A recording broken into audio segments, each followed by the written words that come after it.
Welcome back. This one is the addition of rationals. So if you go back a few years, maybe 10 or 12, you dealt with fractions.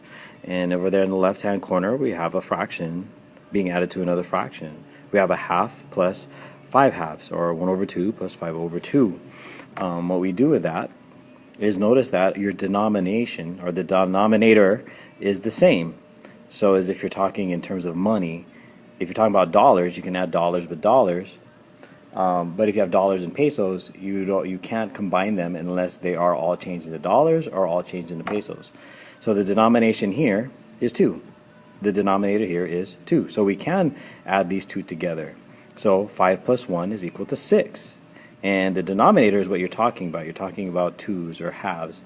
So you carry that over, and you have 6 over 2.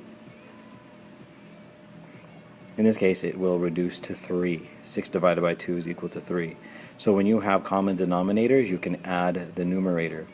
Okay, so let's take a look at the second one. We have 2 over 3 plus 1 over 5. We look at the denominators, and they're not the same. Again, it's like dollars and pesos. You need to change all of them to dollars in order to add them, or all of them to pesos. Here, we have 3 and 5. What we need to do is find the lowest common denominator that 3 and 5 can go into. For us, 3 and 5, the lowest common denominator that it can go into is 15. So we need to change that. Change the 3 into 15 and change the 5 to 15.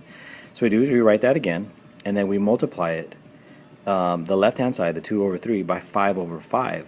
Really, 5 over 5 is equal to 1. So you're multiplying this by 1. Anything multiplied by 1 really is itself. So 5 over 5 is a variation of 1.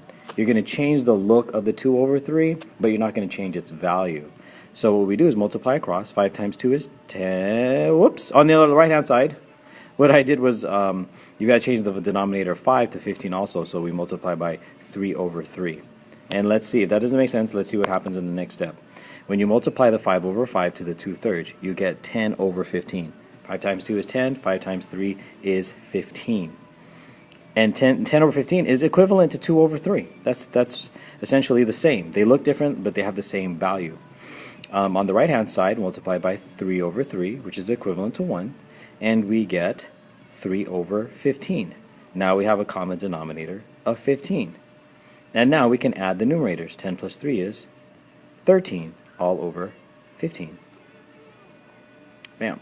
Now let's look at the two different kinds of ways that we can see rational functions in fraction form. So here we look at what's being added, and we notice first, you've got to recognize that the denominators of both fractions, or both rationals, are exactly the same. So what does that mean with our numerators? Yes, you're right. That means we can add them. So what I do is I combine the denominator. Not combine them, but I write it once as if we've already combined it. And in the numerator, I parentheses around the u minus v. We just want to treat it like it's a block, plus 4 times 4u. So I put parentheses around it to show that, yes, they are separate. But when you're adding them, we can finally combine them. So u minus v plus 4u all over 12vu to the third. All right, I took the parentheses off because it's addition. If we multiplied if we just have addition, it doesn't change any of the signs. If we are subtracting, which the next video we'll talk about, well, that's a whole different story. Now we have notice that there's a u and a 4u. We can combine like terms. They become 5u. The minus v is nothing else to add to it, so you leave it alone. All over 12vu to the third. And that is our final simplified rational. Now take a nice deep breath. Let that sink in. And we're going to try that with rationals that we actually have to factor. So we take a look at over here on the right, the last column. Notice the denominator is not the same, so we need to make them the same. 5 over 2n. Let's take a look at this. Let's break them down first. Let's factor to see what our smallest pieces are. If we factor the n squared plus 3n minus 4, you notice it's what kind of trinomial? Yes, a basic trinomial. So we factor that, and we get n plus 4 times n minus 1.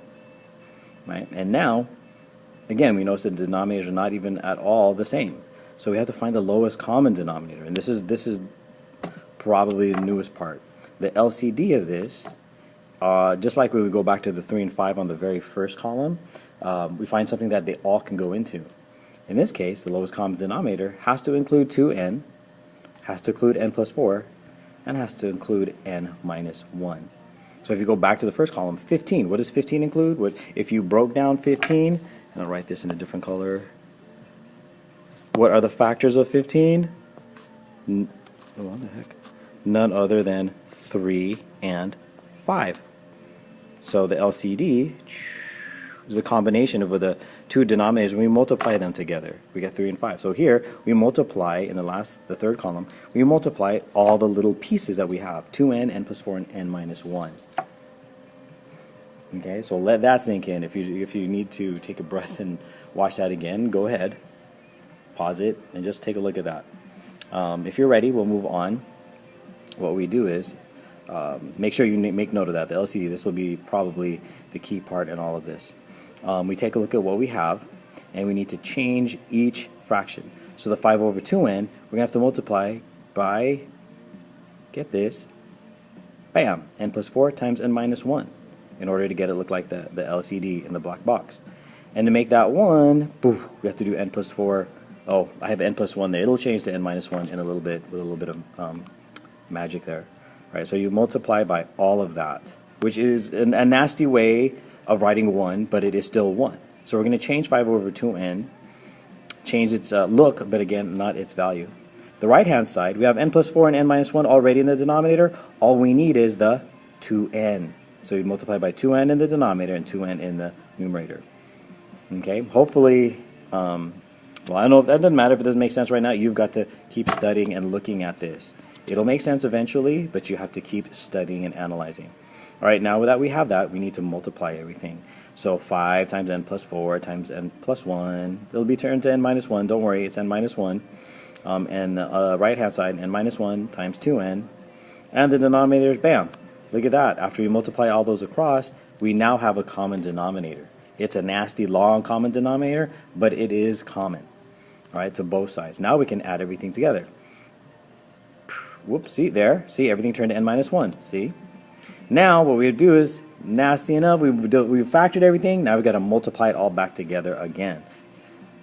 Why? Well, we'll see in a second. We multiply everything back. Boom.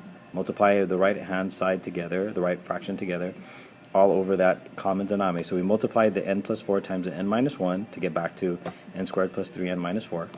We multiply it on the right-hand side, the n minus 1 times 2n, to get that. Why that is we want to combine everything now. We need to get everything together in one piece. So I multiply the 5 to everything in the parentheses. So we get 5n squared plus 15n minus 20 plus 2n squared minus 2n. LCD, the lowest common denominator, the denominator, we just leave it alone now. Now we just have to write it once. All right, so now we have all of that. That's good. We have the common denominator. Now let's start combining. We can add the 5n squared plus the 2n squared. We get 7n squared. We add the 15n, the minus 2n. We get 13n. The minus 20, there's nothing else to add to it. Boom, minus 20. And our denominator, all of that, 2n, n plus 4, n minus 1. Boom. But we notice 7n squared plus 13n minus 20, we can factor that. What? Let's factor it. Denominator is the same. 7n squared plus 13n minus 20 is an advanced trinomial. At least 7, though, is prime, so it's got to be 7n and n. The 20, somehow we've got to break that down so we get 13 in the middle, only one way, negative 1 and positive 20. So the 7 times negative 1 is negative 7. The 20 times 1n is 20n. 20n minus 7n is 13n. Our excluded values, 0, negative 4, and 1. And finally we get to cancel. Cancel the n minus 1s. And that is our final answer with our excluded values. I hope you enjoyed that. See you in the next video.